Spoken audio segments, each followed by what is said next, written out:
أعوذ بالله من الشيطان الرجيم. بسم الله الرحمن الرحيم. الحمد لله رب العالمين الذي لا يبلغ مدحته القائلون ولا يحصي نعماءه العادون ولا يؤدي حقه المجتهدون. ثم الصلاة والسلام على أشرف الأنبياء والمرسلين حبيبنا وحبيب إله العالمين أبي القاسم محمد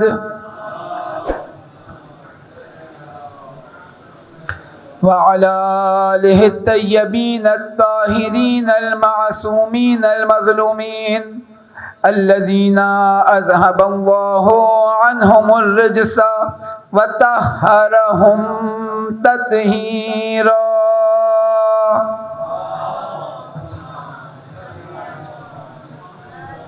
لا سيما بقية الله الأعظم إمام زماننا روحي وأرواح العالمين لتراب مقدمه الفدا.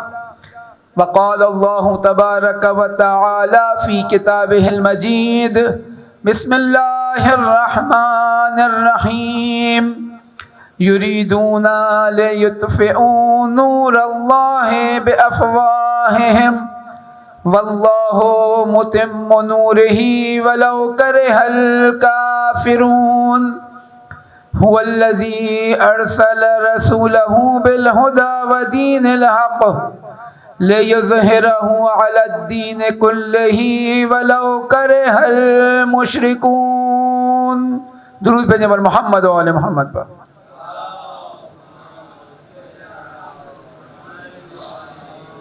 خدا متعال کا احسان ہے، اس کا شکر کہ اس نے ہمیں یہ توفیق عطا کی کہ ہم اپنے آپ کو، اپنے گھر والوں کو، اپنے محلے، اپنے ملک اور اس زمین کو اہل بیت علیہ الصلاۃ والسلام کے ذکر سے، بالخصوص سید الشہداء علیہ الصلاۃ والسلام پر گریہ وزاری سے منور کر سکیں.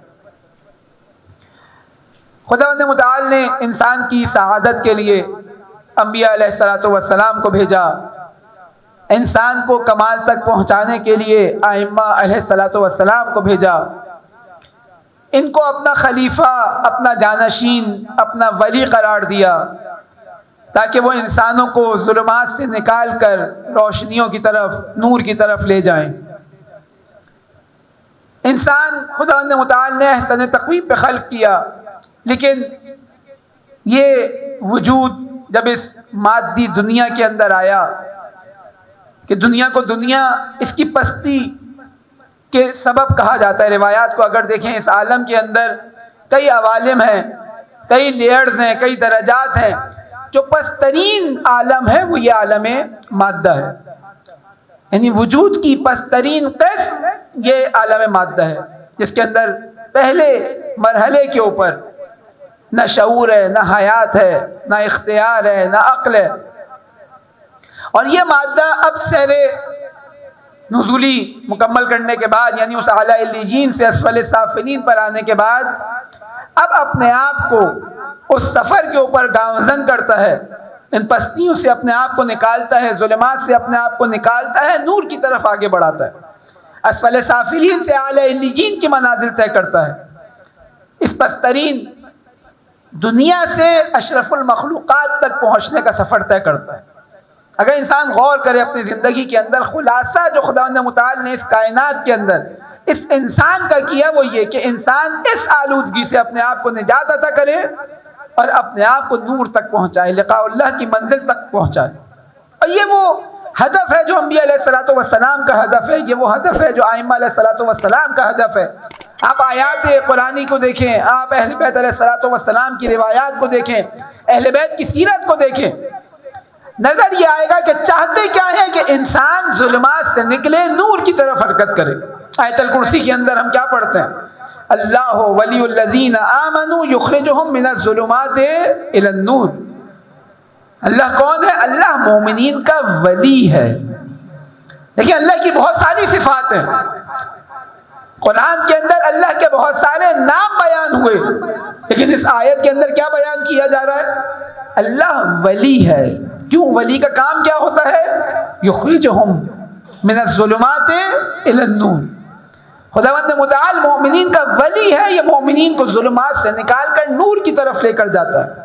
والذین کفروا، اور جنہوں نے اللہ کا انکار کیا، جنہوں نے اللہ کے دین کا انکار کیا، اللہ کی نعمتوں کا انکار کیا، اللہ کے بھیجے ہوئے رسولوں کا انکار کیا، والذین کفروا اولیاؤہم الطاغوت، ان کے اولیاء کون ہیں؟ ان کے اولیاء طواغیت ہیں. یہ کیا کرتے ہیں؟ یخرجونہم من النور الی الظلمات، یہ انسان کو نور سے نکال کر ظلمات کی طرف لے کر آتے ہیں. اب یہ کار الہی، یہ اللہ تعالیٰ کا کام کہ انسان کو ظلمات سے نکالے نور کی طرف لے کر آئے، مومنین کو ظلمت سے نور کی طرف کا سفر طے کرائے، یہ زمین پر کون کرے گا؟ آئیں دیکھیں خوارج نے جب مولا امیر المومنین علی ابن ابی طالب علیہ السلام کے مد مقابل اللہ میں بغاوت بلند کیا تو کیا نعرہ لگایا؟ لا حکم الا للہ، کہ ہم اللہ کے سوا کسی اور کی حکومت، کسی اور کا قانون، کسی اور کو حاکم نہیں مانتے. نعرہ غلط تھا؟ نہیں، نعرہ تو غلط نہیں تھا، خود مولا نے تائید کی. قرآن کی آیت تائید کر رہی ہے ان الحکم الا للہ، کہ اللہ کے سوا کسی اور کا حکم، کسی اور کی حکومت، کسی اور کا قانون، کسی اور کو حاکم نہیں مانا جا سکتا. حاکم صرف خداوند متعال کی ذات ہے، حکومت صرف اللہ تعالیٰ کی ہے، قانون صرف اللہ تعالیٰ کا ہے، حکم صرف اللہ تعالیٰ کا ہے. نعرہ مقدس ہے. مولا نے بھی کہا، جب لوگ آئے نا مولا کے پاس، کہا یہ مہربانی یہ نعرہ لگا رہے ہیں کہ لا حکم الا للہ، ہمیں علی نہیں چاہیے، ہمارا حاکم صرف اور صرف پروردگار عالم ہے. کہا یہ جو الفاظ ہے لا حکم الا للہ کلمۃ الحق، بات بالکل صحیح کہہ رہے ہیں، غلط نہیں کہہ رہے، لیکن جراد و بہل باطل، ان کی مراد غلط ہے. لیکن جب بھی کوئی دشمن دینداروں پر حملہ کرنے آئے گا، ہمیشہ ایک مقدس نعرہ، ایک مقدس شعار لگا کر آئے گا. کبھی نہیں آ کر کہے گا کہ میں تم پہ ظلم و ستم کرنا چاہتا ہوں، میں تمہیں دین سے منحرف کرنا چاہتا ہوں، بلکہ ہمیشہ آئے گا ایک دفعہ درود بھیجے پر محمد و آل محمد. معذرت آگا دفعہ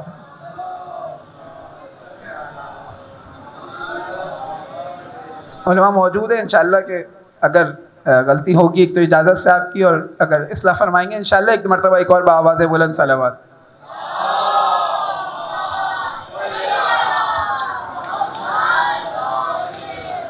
لیکن کبھی بہکاوا جب بہکانے آئے گا تو کبھی یہ نہیں آئے گا کہ آئے اور اپنا پورا ایجنڈا، پورا پروگرام جو ہے وہ آپ کے سامنے رکھ دے اور آ کر کہے کہ بھائی میں تمہیں دین حق سے منحرف کرنا چاہتا ہوں. کیا کرے گا؟ مقدس لباس پہن کر آئے گا، تاکہ بیوقوف بنانا ہے نا دینداروں کو. خوارج نے بھی نعرہ بلند کیا لا حکم الا للہ، خداوند متعال کے سوا کسی حکم کو، کسی حکومت کو، کسی قانون کو ہم قبول نہیں کریں گے.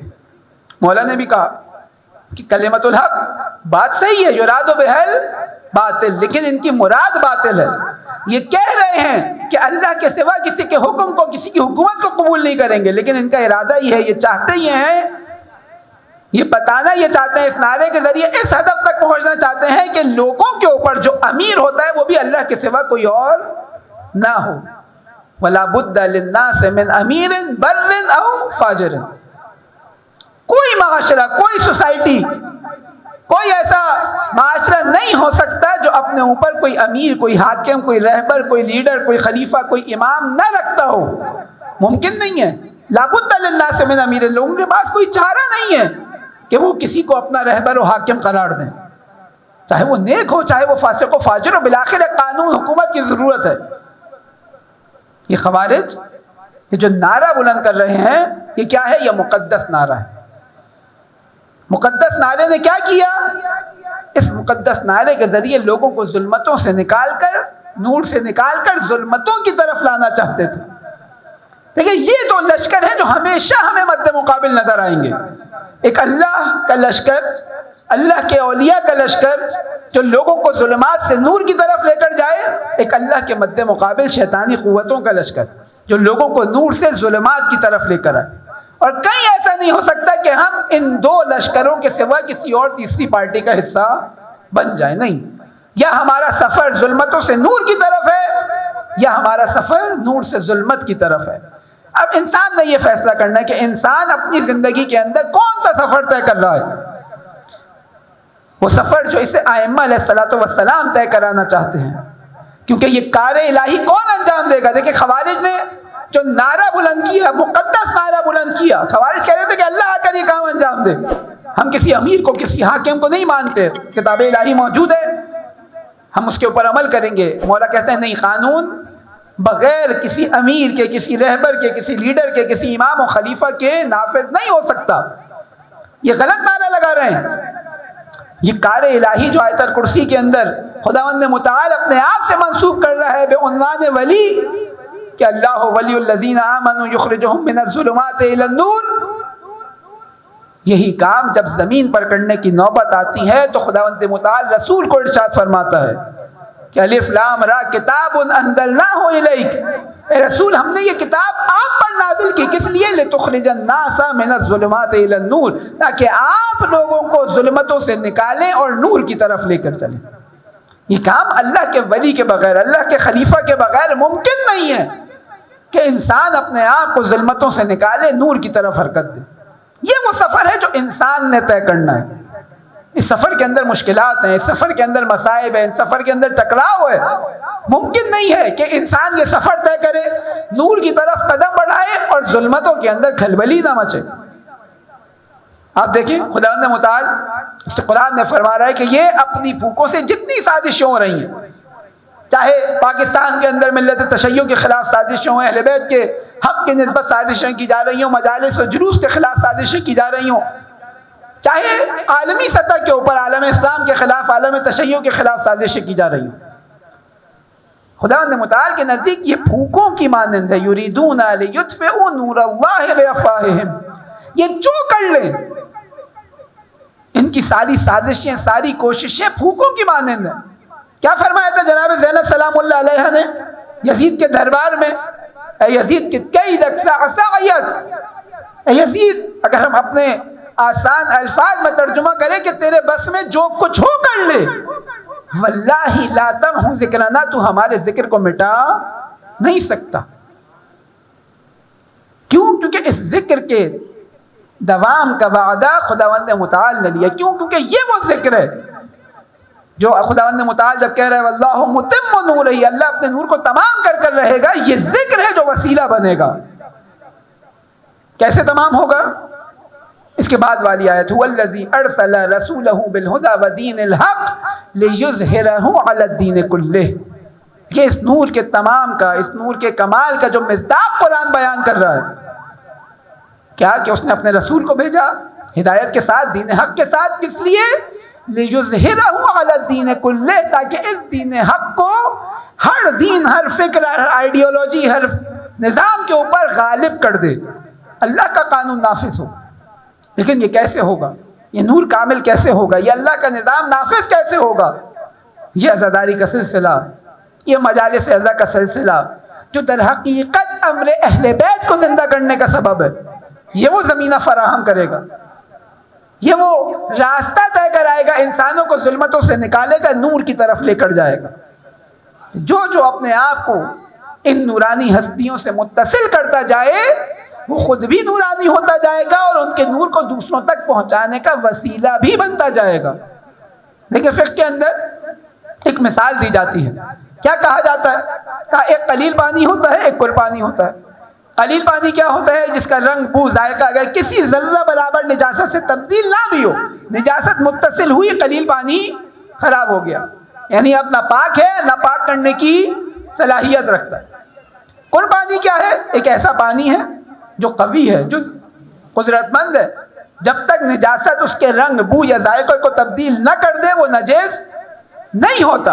اب انسان ایک ایسے بہرے بیکرا کو تصور کرے کہ جس کے بارے میں خداوند متعال فرما رہا ہے کہ نہ صرف یہ کہ نجاست کوئی اثر ڈال سکتی ہے بلکہ نجاست اس سے کوسوں دور ہے۔ اب فقہ کیا کہتی ہے؟ فقہ یہ کہتی ہے کہ اس قلیل پانی کو پاک کرنے کا طریقہ یہ ہے کہ اس کو کڑ سے متصل کر دیا جائے۔ جب یہ متصل ہو جائے گا تو وہ صفات جو کل کی صفات ہیں وہ اپنے اندر اختیار کر لے گا، کیونکہ فنا ہو چکا ہے اس پانی کے اندر۔ اور جب یہ کام ہو جائے گا تو پاک ہو جائے گا، پاک کرنے کی صلاحیت پیدا کر لے گا، یعنی طاہر بھی ہے مطہر بھی ہے۔ لہذا انسان اس قلیل پانی کی مانند ہے۔ یہ دنیا کی آلودگیاں، یہ دنیا کی ظلمتیں، یہ دنیا کے مسائل، یہ فحشاء و منکرات انسان کو آلودہ کر دیتی ہیں۔ چاہتے ہو کہ پاک ہو تو آؤ اہل بیت علیہ الصلوۃ والسلام کے در سے متمسک ہو جاؤ، کیونکہ یہ وہ بہرے بیکرے ہیں جس کے بارے میں خداوند متعال فرما رہا ہے انما یرید اللہ لیذھب عنکم الرجس اہل البیت ویطہرکم تطہیرا۔ درود بھیجے بر محمد و آل محمد۔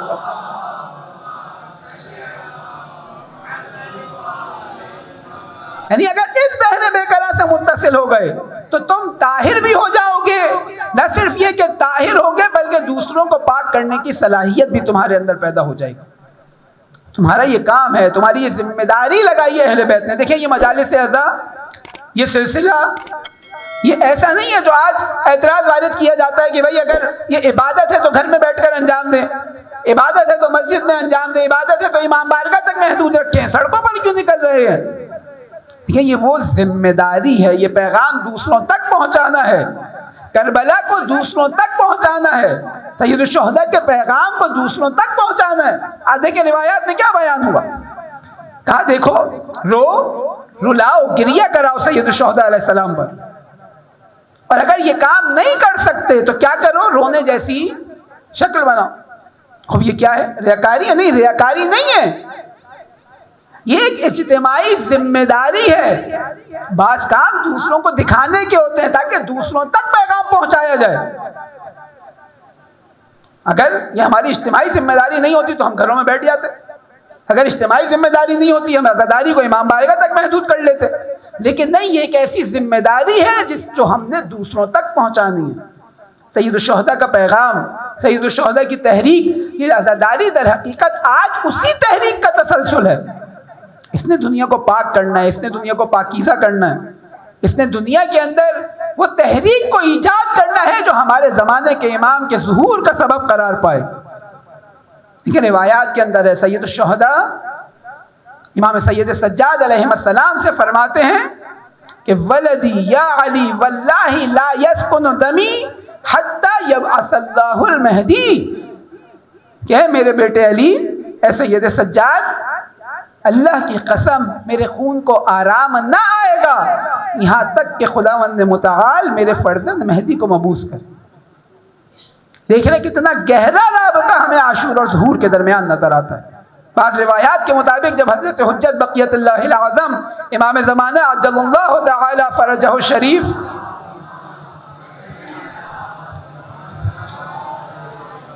ظہور فرمائیں گے تو وہ دن روز عاشورہ ہوگا۔ جب اپنا تعارف کرائیں گے دنیا والوں سے تو کیا کہیں گے؟ کس چیز سے تعارف کرائیں گے؟ یہ تعریف ایسی ہوتی ہے نا کہ میں اگر اپنا تعارف کراؤں تو ایسی اصطلاح، ایسے مفاہیم، ایسے الفاظ، ایسے جگہیں، ایسے افراد سے تعارف کراؤں گا کہ جن کو تعارف کرا رہا ہوں وہ ان اصطلاحوں کو، ان افراد کو، ان علاقوں کو، جو چیز بیان کر رہا ہوں ان کو جانتے ہوں۔ حضرت بہجت کہ ایک ویڈیو کلپ موجود ہے، فرماتے ہیں کہ یہ جو آ کر امام زمانہ اپنا تعارف سید الشہداء سے کرائیں گے، یہ خود اس بات کی دلیل ہے کہ سید الشہداء کا نام دنیا کے کونے کونے تک پہنچ چکا ہوگا۔ کیسے تعارف کرائیں گے؟ الا یا اہل العالم ان جدی الحسین قتلوہ عطشانا، اے دنیا والو جان لو میں کون ہوں، میں وہ ہوں جس کے جد کو کربلا میں بھوکا پیاسا قتل کر دیا گیا۔ یعنی یہ تحریک دنیا والوں کو مخاطب کر کر جب امام فرمانے، یعنی کیا؟ یعنی یہ پیغام دنیا والوں تک پہنچ چکا ہوگا۔ کس کے ذریعے؟ یہ عزاداری ہے، یہ مجالس عزا، یہ جلوس، یہ ذکر اہل بیت جو در حقیقت امر اہل بیت کو زندہ کرنے کا سبب ہے۔ انسان اس تحریک کا حصہ ہے، یہ جو ہم افراد نے یہ زحمتیں اٹھائیں، لوگوں کو جمع کیا. اب جو لوگ جمع ہوئے امام باقر علیہ الصلوۃ والسلام کو ایک تعداد ملی. اب جو لوگ جمع ہوئے امام جعفر صادق علیہ الصلوۃ والسلام کو ایک تعداد ملی. ورنہ خود سید سجاد کہتے ہیں کہ مکہ و مدینہ کے اندر 20 افراد ایسے نہیں تھے جو ہم سے محبت کرتے ہوں. ان سخت حالات میں آبیاری کی اسلام کی، ان سخت حالات میں لوگوں کو ظلمات سے نکال کر نور کی طرف لے کر آئے. اور یہ واضح طور پر اس وقت کے حاکموں کو قابل قبول نہیں تھا. لہٰذا جب ہم یہ گواہی دیتے ہیں زیارات کے اندر، زیارت جامعہ میں تمام ائمہ کو مخاطب کر کے کہتے ہیں کہ اشہد انکم جاہدتم فی اللہ حق جہادہ، کہ آپ سب کے سب نے اللہ کی راہ میں جہاد کیا جیسا جہاد کرنے کا حق تھا. سید الشہداء کی تو بات نہیں کر رہے خالی، تمام کے تمام معصومین، تمام ائمہ علیہ الصلوۃ والسلام. خود کون سا جہاد تھا؟ تلوار تو نہیں اٹھائی. اس کا مطلب کیا ہے کہ خالی تلوار اٹھانا جہاد نہیں ہے، اور بھی طریقے ہو سکتے ہیں. لیکن جہاد کیا ہے؟ جہاد یہ ہے کہ اللہ کی خاطر ایسے زحمت، ایسی مشقت، ایسا کوئی عمل انجام دینا کہ جس کے نتیجے میں اس وقت کا ظالم و جابر حکمران، اس وقت اللہ کا دشمن اپنے لیے خطرہ سمجھے، اس کو خطرہ، اس کا نقصان پہنچے. اور یہی وہ چیز ہے کہ جب خداوند متعال کہہ رہے واللہ متم نورہ ولو کرہ الکافرون لیظہرہ علی الدین کلہ ولو کرہ المشرکون. دیکھو جب بھی نور کی طرف قدم بڑھایا جائے گا، جب بھی دین کو قدرت ملے گی، جب بھی دین پاور میں آئے گا، کفار و مشرکین کو گرا گزرے گا. کیونکہ یہ دو ایسے راستے ہیں کہ اللہ جن کا ولی ہے، اللہ چاہتا ہے کہ یہ ظلمتوں سے نور کی طرف سفر طے کرے. جو طواغیت ہیں، جو کفار ہیں، وہ چاہتے ہیں کہ یہ انسان نور سے ظلمت کی طرف آ جائے. یہ جنگ ہے، یہ معرکہ ہے، یہ ایسا معرکہ ہے جو الی یوم القیامہ کبھی ختم ہونے والا نہیں ہے. اور یہی ہم زیارات کے اندر پڑھتے ہیں. کیا پڑھتے ہیں؟ انی سلم لمن سالمکم وحرب لمن حاربکم الی یوم القیامہ. یعنی یہ جنگ جو ہم کہہ رہے ہیں مولا جس سے آپ کی جنگ اس سے میری جنگ، کب تک؟ الی یوم القیامہ. یہ جنگ جاری ہے، یہ جنگ آج بھی جاری ہے، یہ جنگ کل بھی جاری رہے گی. حتیٰ دین کا غالب ہونا بھی، کفار سکون سے تو نہیں بیٹھیں گے بالآخر. لہذا ہمیں یہ فیصلہ کرنا ہے کہ ہم اس جنگ کے اندر کہاں کھڑے ہیں. آیا ہم حق کے طرف دار ہیں، ہم حق کا دفاع کرنے والے، یا ہم خاموش رہ کر در حقیقت باطل کی مدد کر رہے ہیں. یہ ہم زیارات پڑھ رہے ہیں، یہ زیارات خالی ایک ایسی حیثیت تو نہیں رکھتی کہ انسان خالی اس کو ایک تلاوت کے طور پہ، کچھ کہانیاں داستانوں کے طور پہ پڑھے اور کوشش کرے کہ صرف ثواب اس کو مل جائے. نہیں، ان کے اندر معارف ہیں. زیارت عاشورہ کے اندر معارف بیان ہوئے، زیارت اربعین کے اندر مقاصد بیان کیے جا رہے ہیں سید الشہداء علیہ الصلوۃ والسلام کی. ہماری ذمہ داریاں بیان کی جا رہی ہیں. کس چیز کو طلب کرو خداوند متعال سے، کیا وعدے کرو، کیا تجدید بیعت کرو اپنے زمانے کے مولا سے.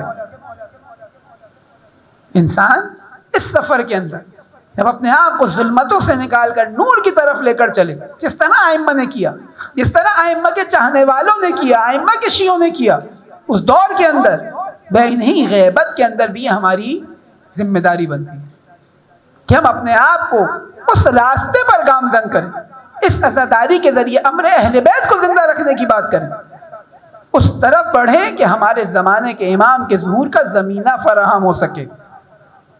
ان اپنی پوری قوت کو اس ظہور کے لیے، اس دین کے غلبے کے لیے اپنی پوری جان لگا دیں کہ ہم جب ہمارے زمانے کے امام کا ظہور ہو، ہم ہوں یا نہ ہوں، بالآخر اس کے اندر ایک بنیادی کردار ہمارا بھی ہو. کیوں؟ کیونکہ اللہ تعالیٰ کا یہ فرمان کہ یہ دین کا غلبہ، یہ عدل و انصاف کا قیام، یہ ظلم و ستم کا خاتمہ لوگوں کے ارادے کے بغیر ممکن نہیں ہے.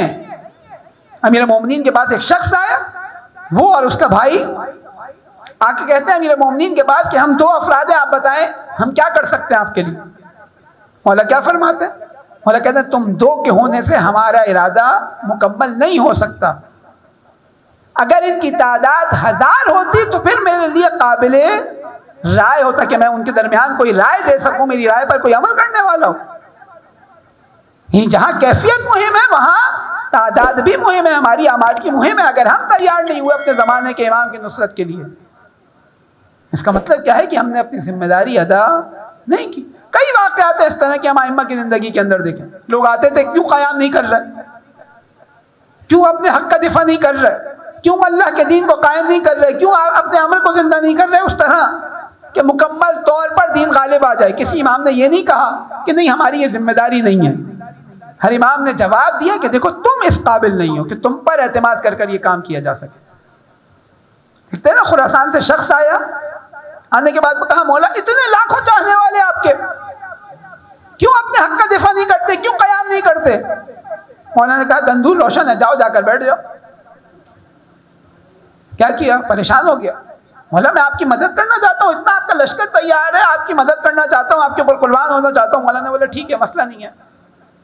باتیں کی خراسان کے کیا حالات ہیں, شیعوں کی کیا حالت ہے وہاں پہ. ہارون مکی آئے, روایت کہتی ہے ابھی چپل ہاتھ میں ہے, امام کو سلام کرتے ہیں, امام جواب دیتے ہیں, کہتے ہیں چپل پھینکو, جاؤ تندور میں بیٹھ جاؤ. وہ چپل پھینکتے ہیں, تندور کھولتے ہیں, جا کر بیٹھ جاتے ہیں.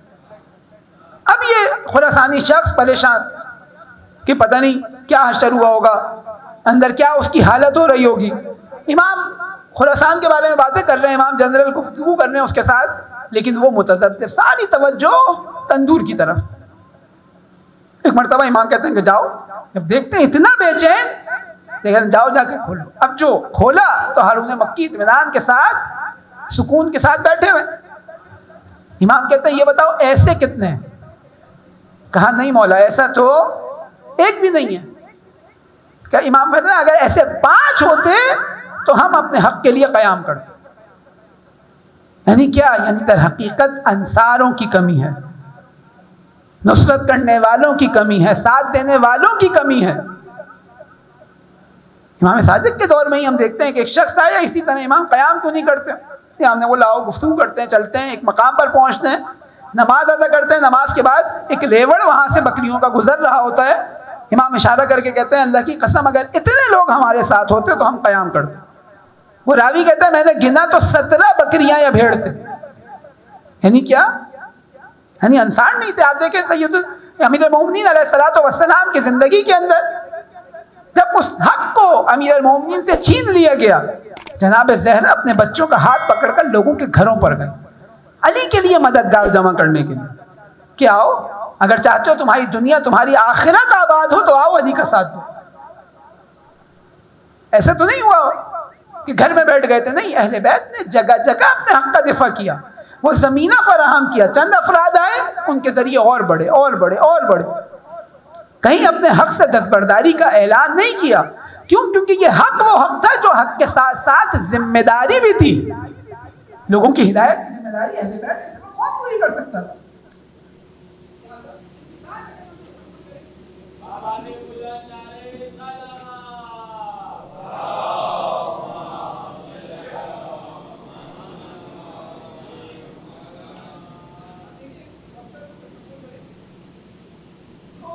پورے دن ظاہر سی بات ہے کلینک میں اس نے بیٹھنا ہے, کیا کرتا ہے اپنے لیے ایک آرام دہ کرسی کا انتخاب کرتا ہے. کیوں؟ کیونکہ اس کی ضرورت ہے. اس نے مثلا صبح سے شام تک کلینک میں بیٹھنا ہے, علاج کرنا ہے, مریض نے آنا ہے 10 منٹ کے لیے آنا ہے, 10 منٹ بعد مریض تو چلا جائے گا. لہٰذا یہ کرسی اس کے لیے ضروری ہے, اس کی ضرورت ہے, اس کا حق ہے کہ یہ ایک آرام دہ کرسی پر بیٹھے. مریض کے لیے ضروری نہیں ہے, مریض نے 10 منٹ بیٹھنا ہے, اس کو تو تھکن نہیں ہوگی پورے دن بیٹھنے کی وجہ سے.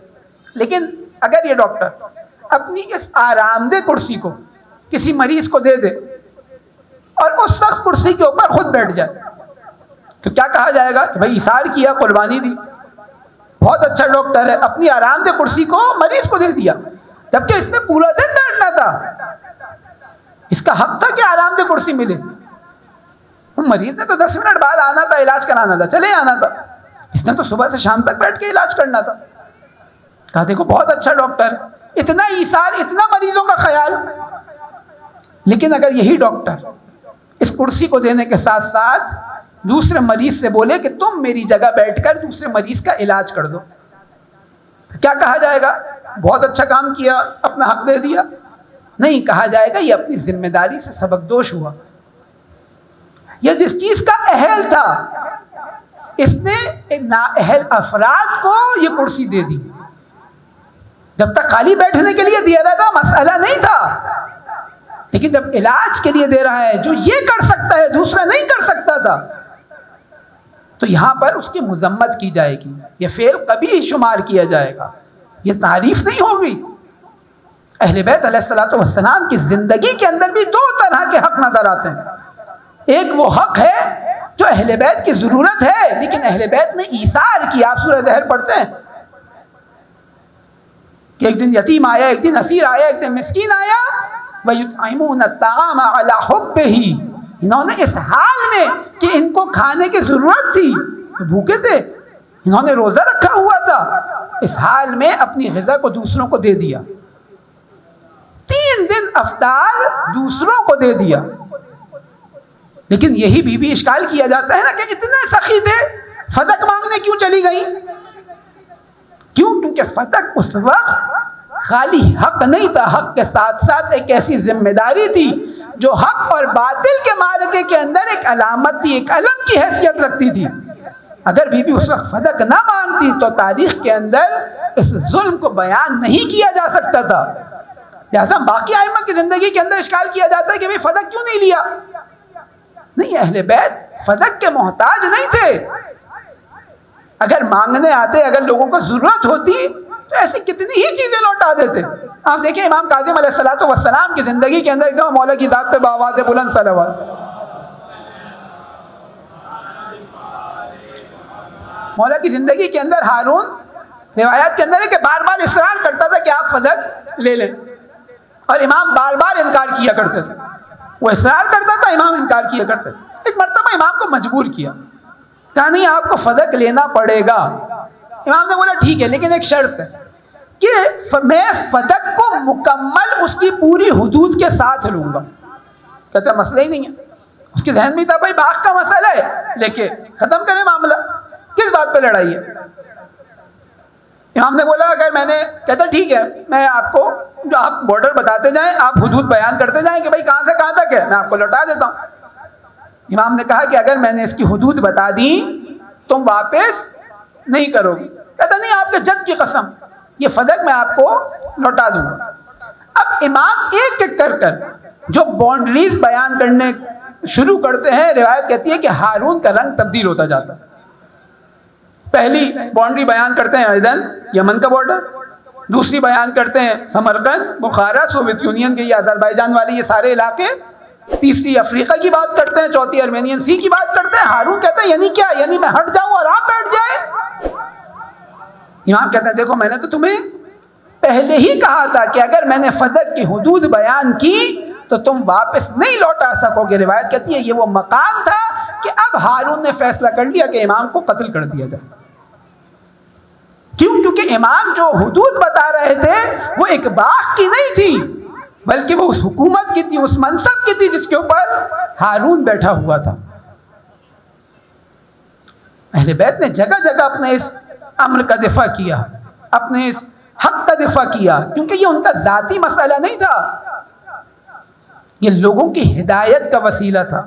خداوند متعال نے ان کو اہل قرار دیا تھا، یہ منصب اللہ کا تھا، یہ الہی منصب تھا جس کی ولایت اللہ تعالیٰ نے رسول اللہ کو دی، رسول اللہ کے بعد ائمہ علیہ السلام کو دی۔ کوئی جتنا نیک ہو اگر ان کے مقابل اس مسند پر بیٹھا ہوا ہے تو اب ظاہری طور پر ظلم و ستم نہ بھی کر رہا ہو، وہ غاصب ہے۔ یعنی مسئلہ یہ نہیں ہے کہ صرف انہوں نے قتل کیا، یا بعض ایسے بادشاہ گزرے بنو امیہ کے جن کے بارے میں کہ بھئی فدق واپس کر دیا، سب وہ شتم بند کرا دیا،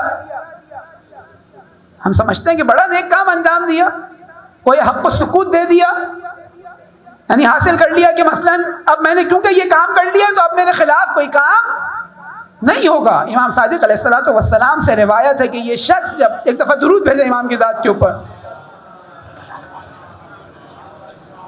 امام کہتے ہیں یہ شخص جب مرے گا تو زمین والے اس پہ روئیں گے، آسمان والے اس پر لعنت کریں گے۔ کیوں؟ کیونکہ اس امر کے اوپر غاصب تھا۔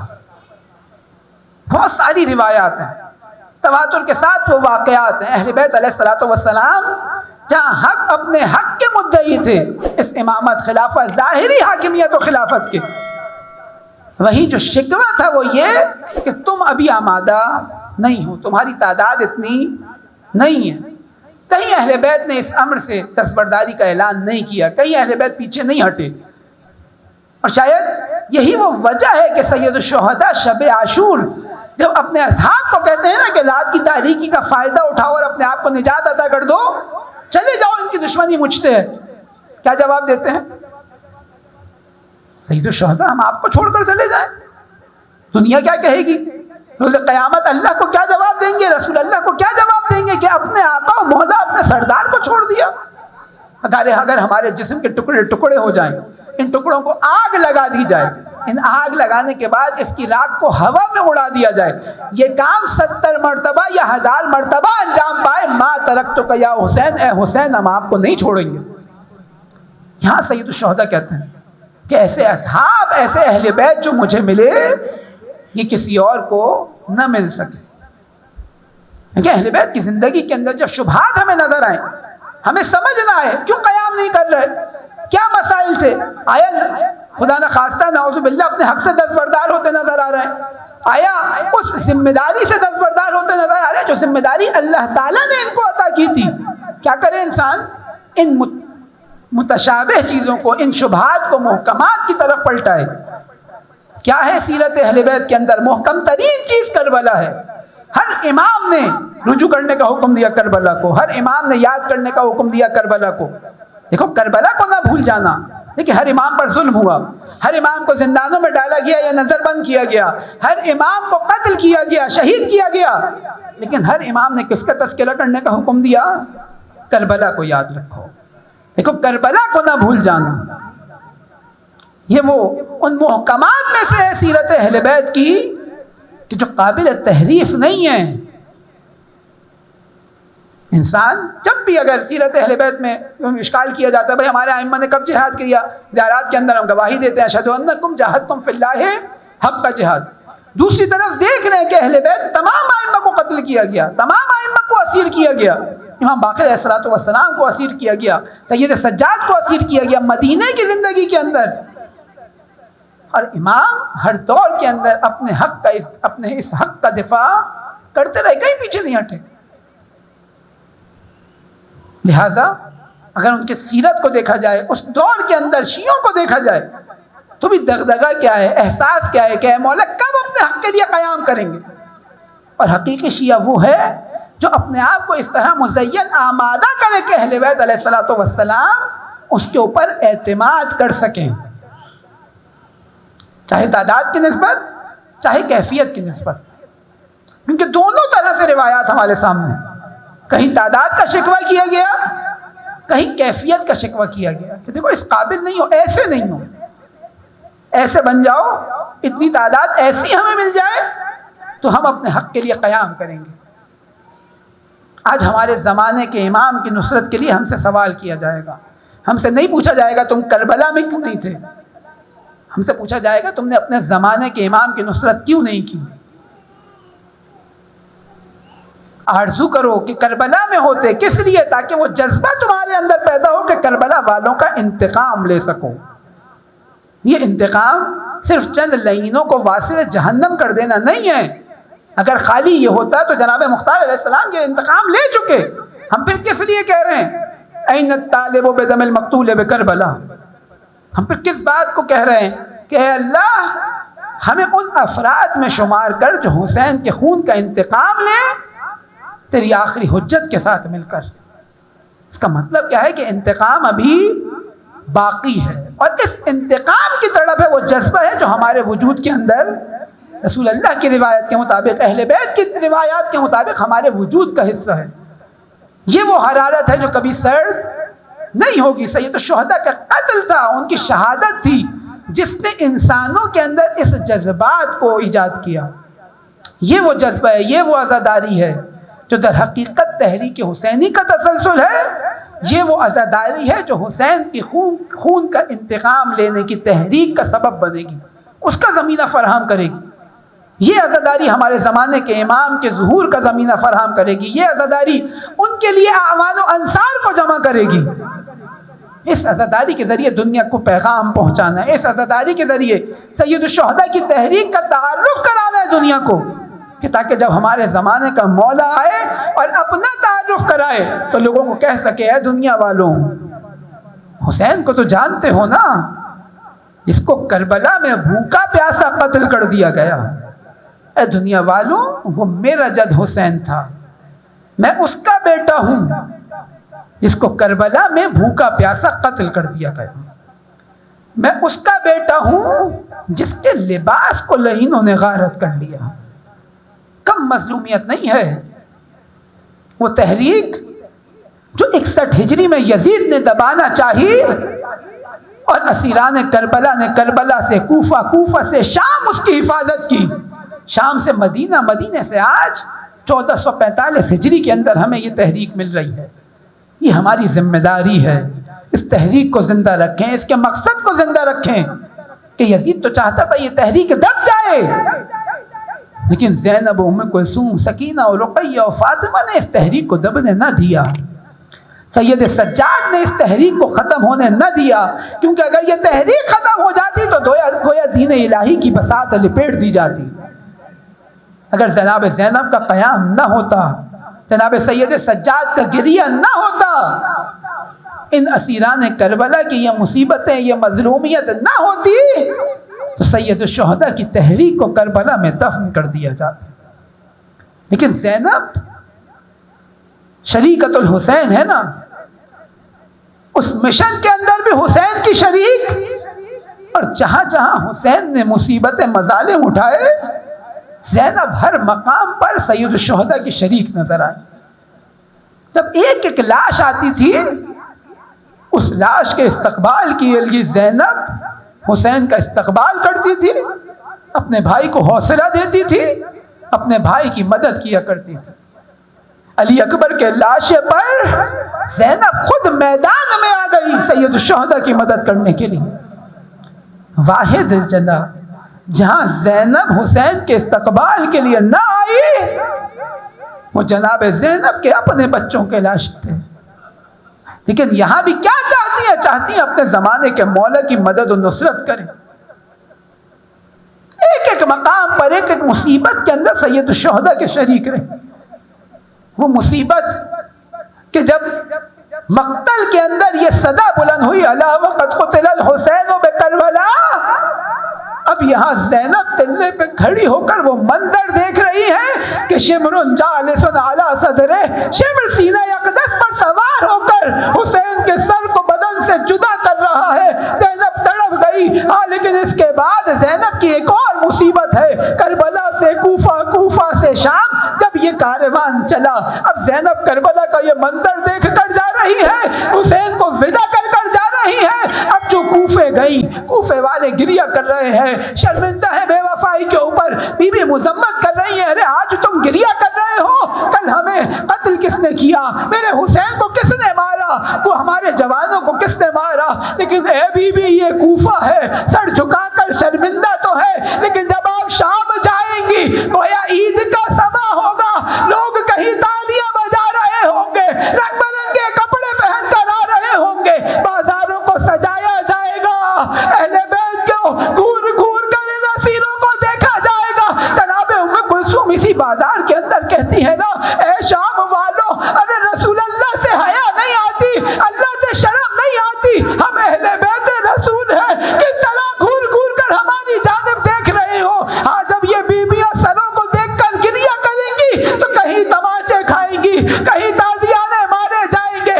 اب یہاں شام کا زندان بھی گزر گیا، رہائی آئی، 40 وہ دن حساب ہوتا ہے کہ جس دن یہ کاروان واپس کربلا لوٹ رہا ہے۔ زینب جتنے نزدیک کربلا کے آتی جا رہی ہوں گی، یقیناً ایک ایک منظر عاشور کا زینب کے ذہن میں دہراتا جا رہا ہوگا۔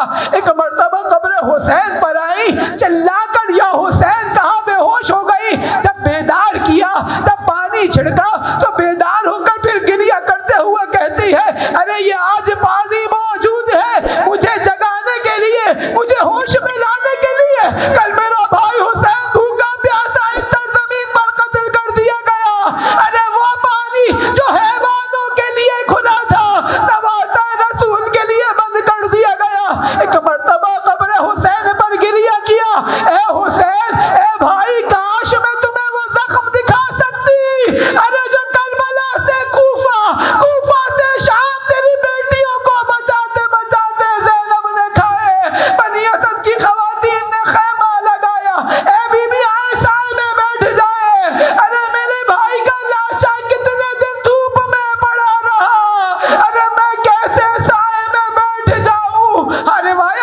کہتی ہے کہ 40 وہ دن ہے کہ یہ سر مقدس سید الشہداء 40 کے دن ان کے بدن سے ملحق کیا گیا۔ ارے کون سا سر؟ یہ وہ سر ہے جب حسین کی یتیمہ کو زندان میں یہ سر ملا نا، تو حسین کی یتیمہ جو اپنے بابا سے اتنا وابستہ تھی، بابا کو یاد کیا کرتی تھی، خواب میں بابا کو دیکھا کرتی تھی، ارے جب یہ سر حسین کی بیٹی کے پاس آیا، ایک مرتبہ پہچان نہ سکی، اے پھوپھی اما ما ھذا الراس، ارے یہ کس کا سر لے کر آ گئے ہیں؟ اے بیٹی ھذا راس ابیک الحسین، اے بیٹی یہ تیرے بابا حسین کا سر تھا۔ نہ جانے اس سر کے ساتھ کیا ہوا تھا کہ یہ بچی پہچان نہ سکی۔ اے بابا، ارے آپ کا چہرہ ایسا تو نہ تھا، من ذا الذی ختم بدمائک، اے بابا، ارے کس نے آپ کی اس خوبصورت داڑھی کو خون سے خطاب کر دیا؟ اے بابا، من ذا الذی قطع وریدک، اے بابا، ارے کس نے آپ کی سوکھی رگوں کو بالا بالا کر دیا؟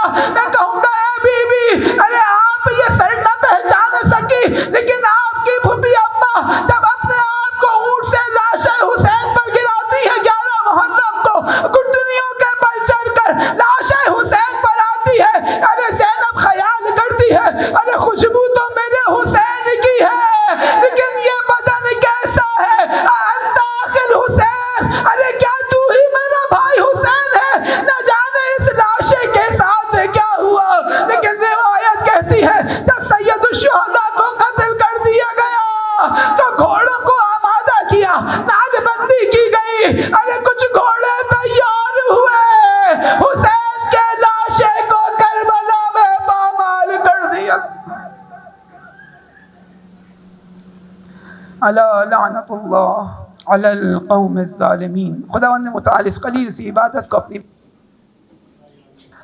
امام زمانہ کے ظہور میں تعجیل فرمائے، ہمارا شمار امام زمانہ کے اعوان و انصار میں فرمائے۔ دنیا میں جہاں جہاں مومنین کفر و استکبار کے خلاف برسر پیکار ہیں، ظہور امام کا زمینہ فراہم کر رہے ہیں، خداوند متعال ان کی توفیقات میں اضافہ فرمائے، ان کو ہر میدان میں کامیابی نصیب فرمائے، ہم سب کو ان کی حمایت کی توفیق نصیب فرمائے، انقلاب اسلامی کو امام زمانہ کے عالمی انقلاب سے متصل فرمائے۔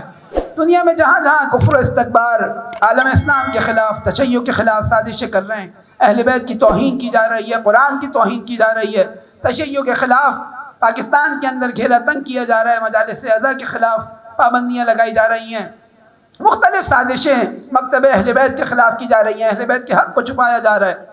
خداوند متعال ان تمام سازشوں کو ہمارے زمانے میں انہی کی جانب پلٹا دے، ان لعینوں کو، ان توہین کرنے والوں کو، ان سازشیں کرنے والوں کو، اس ظلم و ستم کرنے والوں کو اسی زمانے میں نشانہ عبرت قرار دے دے، ہم سب کو اس ظلم و ستم کے خلاف صدائے احتجاج بلند کرنے کی توفیق نصیب فرمائے۔ دنیا میں جہاں جہاں مومنین بیمار ہیں، پریشان حال ہیں، عزاداران سید الشہداء، خداوند متعال تجھے واسطہ اس گریے کا، اس مجلس عزا کا، ان تمام پریشان مومنین کی پریشانیوں کو دور فرمائے، جو بیمار ہیں ان کی بیماری سے ان کو بیماری سے شفا کاملہ و عاجلہ عطا فرمائے، ہمارا شمار امام زمانہ کے اعوان و انصار میں فرمائے، ہماری عاقبت ان کی راہ میں شہادت نصیب فرمائے۔ ربنا تقبل منا انك انت السميع العليم برحمتك يا ارحم الراحمين۔